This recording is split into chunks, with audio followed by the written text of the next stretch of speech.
Buenas tardes, chicos y chicas de la trinchera. Bienvenidos a un episodio más. Este es el cuarto de la segunda temporada. Este me hace mucha ilusión porque traemos a alguien que conocéis bien, a Bruno, porque recientemente finalizó su máster en ciencia de datos a principios de este mes y bueno, pues era propicio intentar traérnoslo y hablar sobre esta materia en la que se ha especializado.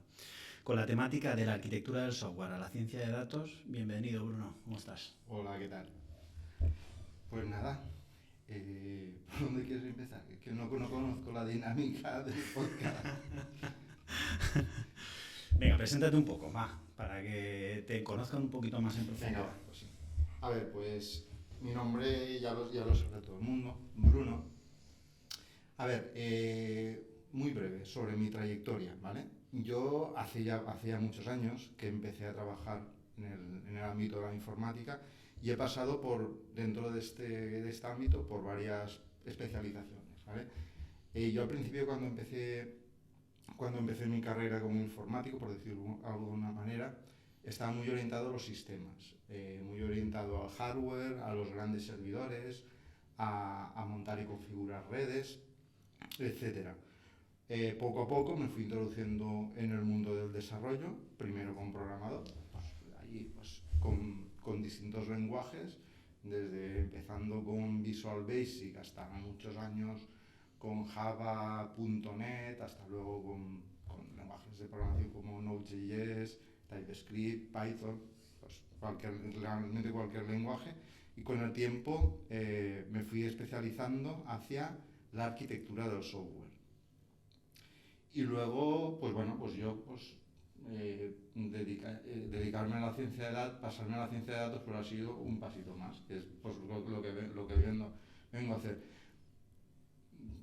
Quizás no sea una evolución tan natural como pasar de desarrollo a arquitecto de software, pero bueno, tuve la oportunidad, de hecho coincidí en el mismo proyecto con Salvador Tamarit, que ya le trajimos la anterior temporada, y fruto de ser yo responsable de un proyecto en el cual ya empezamos a trabajar con temas de inteligencia artificial, vi que ahí, dentro del mundo de la ciencia de datos, había mucho de qué rascar y por eso me picó el gusanillo y bueno, pues desde entonces he estado formándome y al final, pues bueno, pues vi oportuno para terminar de rellenar un poco el puzzle, hacer un máster. Y bueno, pues es lo que he terminado ahora y ya está. Muy bien, máster por la IEBS Business School en ciencia de datos Y Big Data. y Big Data. Bueno, pues vamos a entrar en harina, Bruno. Venga, ¿de qué quieres que hablemos? Pues mira, yo creo que yo hablaría de tu experiencia personal, ¿no? Porque pues, en este camino no tan obvio como pasar de un arquitecto software, que mucha gente lo tienen como... tengo la sensación, en el mundo del desarrollo, que un arquitecto software es el top, ¿no? O sea, donde tú quieres, generalmente, a los que les gusta mucho el software, es a la aspiración última, ¿no? De convertirse en un arquitecto software de un conjunto de soluciones, de una arquitectura. Sin embargo, en tu caso, te saliste un poco de tu área de confort, ¿no? Y abrazaste un poco el cambio, ¿no? A la hora de hacer este máster, ¿no? Me gustaría que me dieras tu opinión de cómo has vivido este proceso de adaptación al cambio, de qué límites y qué camino crees tú que se debe de seguir, qué camino has seguido tú y si lo recomendarías a otras personas o no. A ver, yo lo he vivido pasándome lo fenomenal, ¿vale? Porque eh, afortunadamente, afortunadamente los distintos cambios que he hecho a lo largo de mi carrera profesional han sido cambios más marcados por la inquietud que no marcados por la necesidad. Eso también hay que tenerlo en cuenta. No se vive igual de un modo que de otro.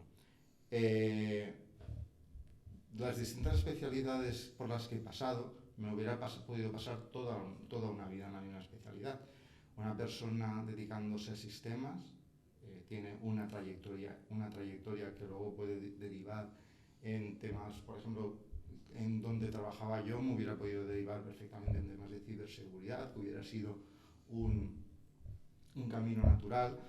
Como desarrollador puedes estar toda tu vida y no llegar a un tope como programador. De hecho, te voy a decir que sí que es cierto que hay muchos programadores que aspiran a ser arquitectos como el siguiente paso, pero yo te digo que la carrera profesional de arquitecto y de programador son diferentes y no todos los programadores tienen lo necesario para ser arquitectos. Por mucha experiencia que tengan, pueden ser los mejores programadores del mundo, pero no pueden ser buenos arquitectos. Entonces, ser arquitecto es un cambio de especialidad. Como arquitecto también puedes estar toda la vida como arquitecto, nunca terminas de aprender todo lo necesario. Pero bueno, ahí yo sí que vi que el tema de la ciencia de datos, siempre he ido buscando cosas que me llenaran, ¿vale? Yo siempre he tenido la sensación de que haciendo lo que hacía tenía mucho camino por andar, que yo siempre he creído que ignoraba más de lo que sabía en todo momento, pero cuando he decidido andar un camino diferente era porque decía, ostras, que esto me hace adquirir habilidades nuevas. En el caso de la ciencia de datos, yo creo que se le puede sacar mucho provecho incluso en la vida diaria, ¿vale? Al final el científico de datos es un rol muy cercano a la vida real, muy cercano a un negocio. No es un rol tan cercano a la tecnología como los otros roles que he seguido, aunque es una cosa un poco extraña, porque es un rol aunque sí que es un rol de negocio, es un rol que necesita muchos fundamentos técnicos, muchísimos, porque no puede hacer su trabajo sin unos sólidos fundamentos técnicos. Pero luego la vocación de negocio y la vocación de obtener resultados, pues no la puedes dejar para ser científico de datos. Entonces, esa capacidad de intentar dar respuesta a cualquier problema que se te ocurra de una forma objetiva y científica, porque cuando le metemos la palabra científico de datos, eso lo diferencia al ingeniero de datos, al analista de datos, pero que no es algo que tú te lo pones en LinkedIn y ya está. Sí, no. Sí, porque hoy en día te lo pones en LinkedIn y ya está, y muy poca gente te lo va a cuestionar, porque no todo el mundo, creo yo que no todo el mundo sabe qué es lo que hay que exigirle a un científico de datos, pero en mi opinión, si se le pone la palabra científico antes de datos, tiene que ser porque esa persona tiene que buscar y tiene que ayudar a los demás a llegar a soluciones de los problemas, pero de la forma más rigurosa posible, siguiendo un método parecido al método científico. ¿Por qué tenemos la inquietud de encontrar soluciones siguiendo unas metodologías rigurosas? Porque trabajar con datos es muy difícil, los datos son muy engañosos. Y lo más fácil es llegar a conclusiones erróneas viendo los datos. Entonces hay que tener mucho criterio a la hora de trabajar con datos y a la hora de elegir qué herramientas vamos a utilizar a la hora de trabajar con los datos. Muy importante hoy en día con el auge de las inteligencias artificiales. No es tan obvio saber si puedes trabajar con una inteligencia artificial, saber qué consecuencias tiene trabajar con una inteligencia artificial, a qué riesgos te estás enfrentando. Y de hecho, pues bueno, es algo que podemos hablar, ¿no? Es lo que es cómo se encuentra la ciencia de datos con la inteligencia artificial, que no es lo mismo ni de lejos.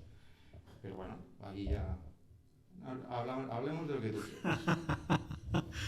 Venga, vamos a ir profundizando un poquito más. Justo estabas hablando, ¿no? Ingeniero de datos, científico de datos, analista de datos, centrándonos un poco en el rol que tienes de científico de datos, ¿cómo ves tú el presente de esta profesión y su futuro?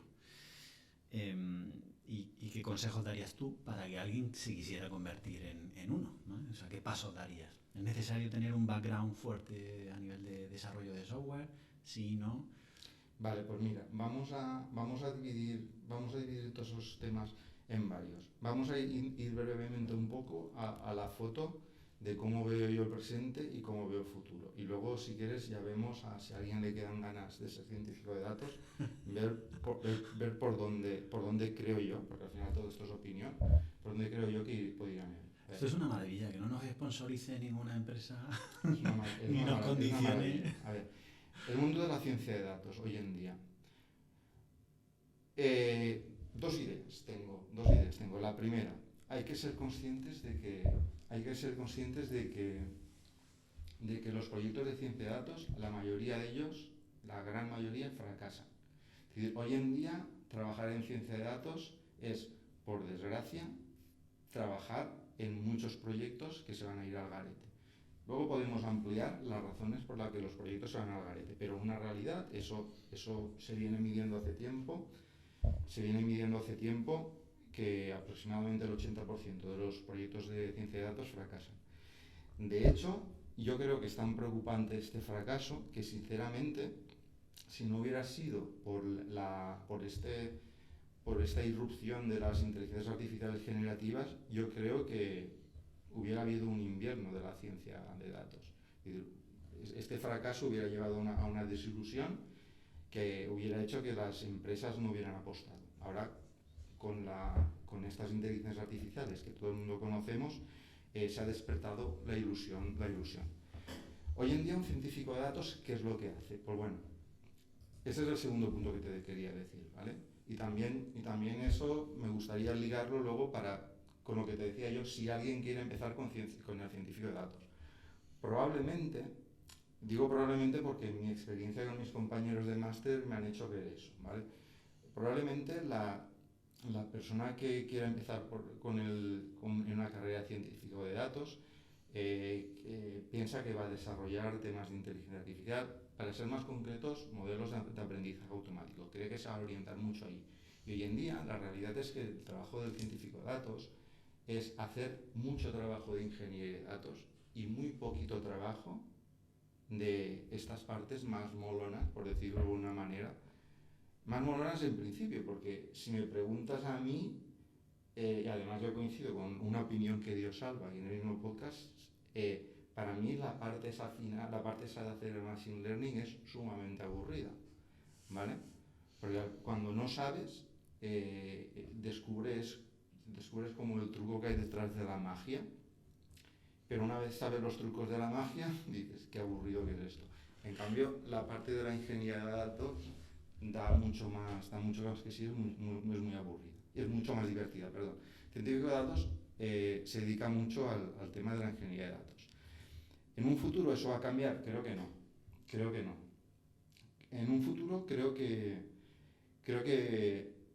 a ver, no lo sé lo que va a ocurrir en el futuro, ¿vale? Porque yo aún no he estudiado el máster en futurología, no sé si lo voy a hacer o no, porque ya estoy un poco harto de estudiar, ¿vale? Pero si nos vamos a inventar lo que va a ocurrir en el futuro, a ver, yo creo que en el futuro va a haber un auge de empresas que buscarán hacerse sus propios modelos de inteligencia artificial más sencillitos que los que hay. Te voy a explicar por qué. Todas las empresas que hay detrás de los productos de inteligencia artificial que tenemos hoy en día, punto 1, todas pierden dinero. Punto 2, están bajo la lupa de los legisladores, que los legisladores están haciendo la pregunta, oye, esos modelos de lenguaje o esos modelos de generación de imágenes han estado entrenados con datos legales para los que la empresa de verdad o han estado entrenados con datos que tenían copyright y se están saltando la ley de alguna manera, ¿vale? Primer punto, que las empresas pierdan dinero quiere decir que dentro de unos meses vamos a ver cómo suben los precios y vamos a ver cómo eso de utilizar la inteligencia artificial por capricho, de la utilizo lo utilizo porque es gratis, pero que no tengo muy claro si usar la inteligencia artificial me da un retorno del dinero. Como no hay una inversión o hay una inversión pequeñita, nadie se lo plantea. Pero cuando le suban los precios, pues no te extrañe que el 90% de los que usan hoy en día inteligencia artificial dejen de usarla. Pero van a continuar teniendo la ilusión, porque hoy en día se le ha visto el potencial. Entonces, si ocurre eso, si ocurre de que la gente deja de utilizar estas inteligencias artificiales, las que tenemos hoy en día, y mantienen esa ilusión por la inteligencia artificial, probablemente empiecen a los que puedan hacer proyectos internos y los que no, contratar proyectos. ¿Vale? Si eso ocurre, yo creo que las empresas se van a tropezar con la dura realidad, y esa es la realidad de por qué los proyectos de ciencia de datos vienen fracasando. Y es que, aunque nos digan que vivimos en la era del Big Data, vivimos en una era de escasez de datos. Y te lo voy a explicar. Eso del Big Data, esos datos que existen ahí, son muy poquitas empresas las que los tienen, los datos esos. No es que tienen o tienen las capacidades para acceder a los datos, ¿vale? Y la mayoría de empresas, aunque crean que tienen datos, no tienen datos. Van a tener sus bases de datos, que sus bases de datos les ocuparán gigas, y mucha gente tiene la ilusión de, ay, con la cantidad de datos que tengo ahí, puedo hacer un mogollón de cosas. Pues no, porque para hacer temas de aprendizaje automático, muchas veces necesitas históricos, que los históricos no los tienes. Luego sí que tienes el dato, pero el dato ni sabes cuándo lo cogiste, ni sabes cuándo metiste el dato en la base de datos, ni sabes cuándo metiste el dato, qué es lo que significaba y qué es lo que estaba representando. Hay muchas veces que ni siquiera sabes la tabla para qué es. Otras veces directamente el dato está tan manoseado que no lo puedes utilizar para entrenar un modelo y que luego eso te prediga lo que va a ocurrir en el futuro. O sea que, si vamos siguiendo el hilo, ilusión por la inteligencia artificial, pero me han subido los precios, por lo tanto voy a intentar invertir a ver que una empresa especializada en inteligencia artificial me haga una cosa a medida para mí. Esta empresa me va a pedir datos y no voy a tener datos. ¿Qué es lo que va a ocurrir?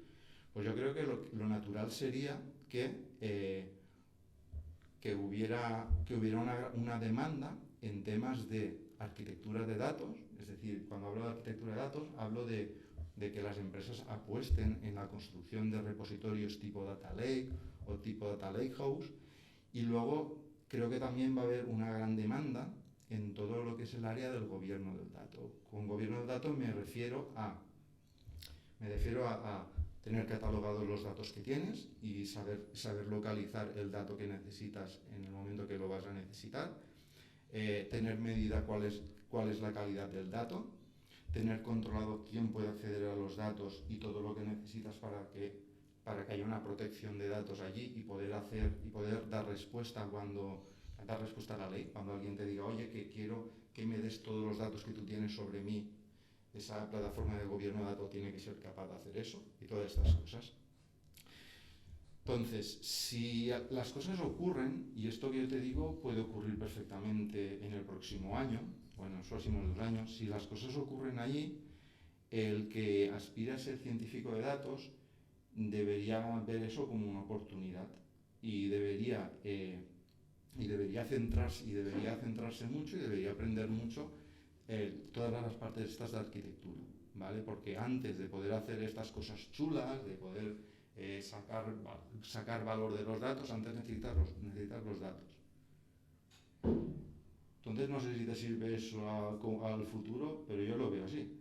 Y no sé si te parece optimista o pesimista. A mí eso me parece optimista, me parece fantástico. Porque yo creo que has descubierto algo que parecía que nadie lo tenía en el radar, y es que la inteligencia artificial requiere un trabajo previo de los datos para poder sacar y resolver casos de uso concretos en las empresas. Mucha gente no lo tiene en el radar, pero tú y yo conocemos a gente que lo tiene en el radar. La temporada pasada tuvimos aquí a Germán Sanchís, y Germán hace una labor de divulgación muy importante precisamente en estos temas. Es decir, todo esto que yo te digo, y bien, ahí es como el cambio climático. Todo esto que yo te digo, hay gente que lo viene anunciando. La parte relativa a las inteligencias artificiales, pues las inteligencias artificiales generativas han aparecido hace poco tiempo, y lo que te digo yo de que están perdiendo dinero, pues mira, salió esta semana pasada el caso de Microsoft con ChatGPT. No, perdón, Microsoft con Copilot. Vale, entonces, pues bueno, pues se va diciendo estas cosas. ¿Qué es lo que pasa? Lo que pasa es que estas cosas las decimos los tequis, los frikis, por decirlo de algún modo, y esos perfiles de negocio muchas veces, o a esos perfiles a los comités de dirección de las empresas, a los consejos de administración de las empresas, a los comités de dirección, normalmente estos mensajes no suelen llegar, que es donde se toman las decisiones. Con lo cual, otra cosa que probablemente veamos, más que probablemente veamos, te lo voy a decir de otra manera. Otra cosa que deberíamos ver para dejar de fracasar tanto en la ciencia de datos es a más científicos de datos en los consejos de administración, a los científicos de datos en los comités de dirección, asesorando, porque hay unas inquietudes, hay unas cositas que se huele el experto en estas cosas, que es que las otras personas no se las huelen. Y lo que ocurrirá dentro de unos años, la gente muy técnica es que se lo está oliendo a día de hoy. Y en los pasillos se comenta. Me lo has dejado al pie, o sea, me lo has dejado botando. Tú ya sabes que tengo ciertas manías recurrentes en el podcast. Una de ellas es mezclar cosas. Entonces, a mí me gusta saber... Tienes fama en los garitos de Valencia de tus mezclas, ¿eh? ¿Vas por ahí o vas por otro sitio? Exactamente por ahí, pero hay una mezcla que es, científico de datos, ¿con qué profesiones crees que puede hacer una buena mezcla? O sea, ¿dónde crees tú que puede aportar mucho valor un científico de datos en otras profesiones? Has comentado el tema de un comité de dirección, ¿no? Vale, a ver, puede aportar mucho valor, si siempre que el científico de datos, aunque siempre que el científico de datos se centre en esa vocación al negocio, puede aportar valor ahí en muchos sitios. Prácticamente lo puedes poner al lado de cualquier profesión y le puede aportar el valor, ¿vale? Cualquier profesión que tenga que en algún momento tomar decisiones muy difíciles, decisiones de muy impacto, y haya un interés en que esa decisión sea lo más rigurosa posible, ¿vale? ¿Qué puede aportar el científico de datos allí? El científico de datos allí puede aportarle la visión, es decir, puede decirle cuál es la historia real que están contando los datos, y puede decirle con estos datos qué es lo que puedes predecir y qué es lo que no puedes predecir. Y luego también puede hacer otra cosa. Si tú quieres predecir esto, vas a necesitar ir recogiendo en esos data lakes que te decía yo, vas a ir recogiendo estos datos, porque para predecir esto necesitas esto otro. Puede asesorar así. ¿Qué profesiones pueden necesitar un perfil que le dé rigor a los datos? Prácticamente todas las profesiones, aunque también te digo yo que sin volvernos locos. A la hora de tomar las decisiones, no todas las decisiones se deben tomar con el mismo rigor. De hecho, tú sabes que hay mucha gente que ha hablado sobre tomas de decisiones, gente como por ejemplo Jeff Bezos, y hay mucha gente que sostiene que hay ciertas decisiones que la mejor manera de tomarlas es lanzando una moneda al aire. Es decir, no todas las decisiones son iguales de importantes y no todo requiere un método riguroso para tomar la decisión. Luego hay otras profesiones en donde, mira, por ejemplo, te voy a poner un ejemplo de una profesión muy importante, la profesión en ventas, el vendedor, ¿vale? El vendedor es un tipo de profesión en donde le puedes poner un científico de datos al lado que aporte, sí, claro, puede aportar en cualquiera, pero la aportación que va a hacer el científico de datos en comparación con las habilidades propias del vendedor va a ser muy pequeñita. Es decir, si quieres mejorar tu equipo de venta, te va a salir más rentable tener mejores vendedores que no meter un científico de datos, porque hay ciertas profesiones en donde no hay que volverse tan loco midiendo y analizando, porque eso no va por ahí. Si estuviéramos hablando de marketing, probablemente sí que el científico de datos en un área de marketing aportaría más, pero en ventas probablemente no. En ventas lo que tienes que hacer es el buen vendedor con su buen hacer y ya está, y dejarte de sofisticaciones. Claro, el científico de datos también podría aportar el criterio. De hecho, el científico de datos también tendría que decir cuándo tienes que utilizar sofisticación y cuándo no. Cuándo te merece la pena utilizar un modelo muy sofisticado, estadístico, para averiguar estas cosas, o cuando mira, déjate que el factor que la ganancia no está ahí. La ganancia no está en los datos, la ganancia está en el otro sitio. Aunque seamos científicos de datos, tenemos que tener esa honestidad y no nos tenemos que enamorar de los datos. Muy interesante, Bruno. Pues, macho, hemos ya entrado en la recta final del podcast. ¿Ya nos vamos? ¿O qué? No, todavía no. Aún te queda desembuchar tus referencias. Algunas referencias que tengas ahí en tu notebook o en donde quieras. ¿Puede ser algún libro? ¿O eso de los libros ya no me deja? A ti, igual que a Javier Garzás, sé que os gustan los libros. O sea que yo no esperaba menos. Un libro tiene que haber. Pues mira, de libros voy a recomendar uno que es muy cortito. Es muy cortito y es muy poco denso. Dale. Es uno que se llama Piensa Claro, de Kiko Llaneras. Kiko Llaneras es un tío súper interesante, porque Kiko Llaneras es un columnista del diario El País, pero el tío es un experto en datos. Entonces, el libro ese es un libro, como digo, cortito, se lee enseguida, pero es un libro que te explica de forma maravillosa la esencia, qué es todo el misterio que hay detrás de los datos. ¿Por qué tienes que ir con cuidado con los datos? Lo malos que somos los seres humanos cuando nos enfrentamos a los datos si no tenemos un método detrás al que cogernos y que nos encarrile bien, y el por qué los seres humanos somos malos y todo eso. De técnico no tiene nada, pero sí que tiene mucho de introducción. Luego, podcast. ¿Te puedo recomendar algún podcast? Estando en el mundo moderno. No, pero a menos. Vale, pues mira.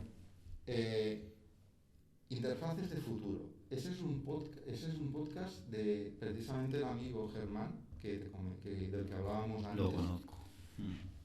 De Stealing. Muy interesante, porque eso que decía antes, que hay gente que, igual como pasaba con el cambio climático, que lo que va a ocurrir dentro de unos años ya te lo están avisando hoy, ese es el podcast. Ese es el podcast en el cual te puedes enterar de la cruda vida, de qué es lo que pasa con los proyectos de ciencia de datos hoy en día, ¿vale? Y la última referencia, porque normalmente son 3, ¿no? Sí. Pues mira, te voy a recomendar otro podcast. En este caso es un podcast que se llama Coffee Break. Y este podcast es de ciencia. Coffee Break analizan la actualidad científica, creo que es semanal, creo que es un episodio semanal, ¿vale? Claro, antes comentaba que si le ponemos la palabra ciencia delante de datos es por algo. Pues es por algo, mira. En ciencia, la ciencia, es decir, lo que hacemos los científicos de datos ahora con la vida habitual es con lo que vienen haciendo los científicos, cómo trabajan los biólogos, cómo trabajan los astrónomos, cómo trabajan los físicos de partículas. Esos trabajan de esta manera. Incluso hay muchas veces que utilizan las mismas herramientas que utilizamos el científico de datos de andar por casa, ¿vale? No las caras como el LHC, pero sí herramientas low cost como la estadística o el álgebra lineal, ¿vale?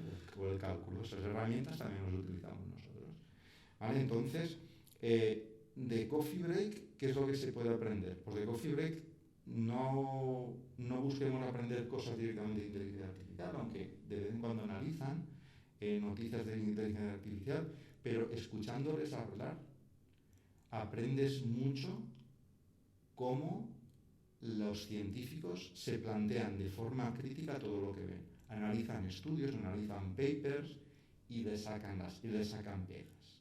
Es decir, ese punto de vista escéptico que deberíamos tener todos los ciudadanos por nuestro bien y que para ser un científico de datos debería ser obligación, pues viendo el podcast lo ves en acción. Entonces, mis 3 recomendaciones son esas. Resumiendo, Piensa claro, de Kiko Llaneras, libro a leer, se lee en una mala noche, te lo lees. Interfaces de futuro y Coffee Break. Muy bien, pues ya estamos cerrando, Bruno. ¿Qué le dirías al Bruno de hace 15 años, cuando se está incorporando al mundo laboral? Pues mira, luego intentaría ampliarlo, pero por una frase le diría, no estudies tanto. Lo dices ahora que acabas de terminar un máster. Mira, esfuérzate más, lo mismo que te esfuerzas en aprender, esfuérzate o incluso un poquito más en explicar, en saber cómo explicar. Y luego, cuídate, no trabajes tanto. No estés tanto el rato delante del ordenador, no estés tanto el rato trabajando y cuídate porque tienes que durar. Porque tienes que durar. Y ya está. Y esos son los consejos que daría. Pues muy interesante, Bruno. Yo, que conozco a Bruno de hace unos cuantos años, me ha resultado muy interesante esto de no estudiar tanto, ¿no? Y esfuérzate más en cómo explicar las cosas, porque, Bruno, tío, yo recuerdo hace ya 13 años o por ahí, cuando estabas formando un equipo, ¿no?, de desarrollo en PFS, y yo estaba ahí, y dedicabas esos viernes tarde, ¿no?, a última hora a explicar y a contar pues bueno, características de la tecnología que utilizamos, forma de enfocarlo, el objetivo.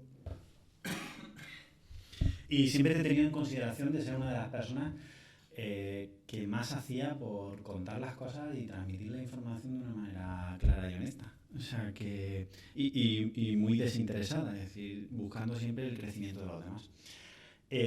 Y eso es parte del motivo por el que estamos aquí, también transmitiendo el conocimiento. Por eso aún es poco. Como dijo un gran hombre en el mercado de Madrid, poco me parece.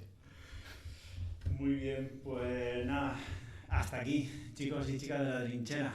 Hemos terminado ya el episodio número 4. Muchas gracias por estar allí. Muchas gracias, Bruno. Muchas gracias a ti. Nos vemos en la siguiente, que viene otro también muy, muy cargadito y muy interesante. Muchas gracias a todos. Hasta luego.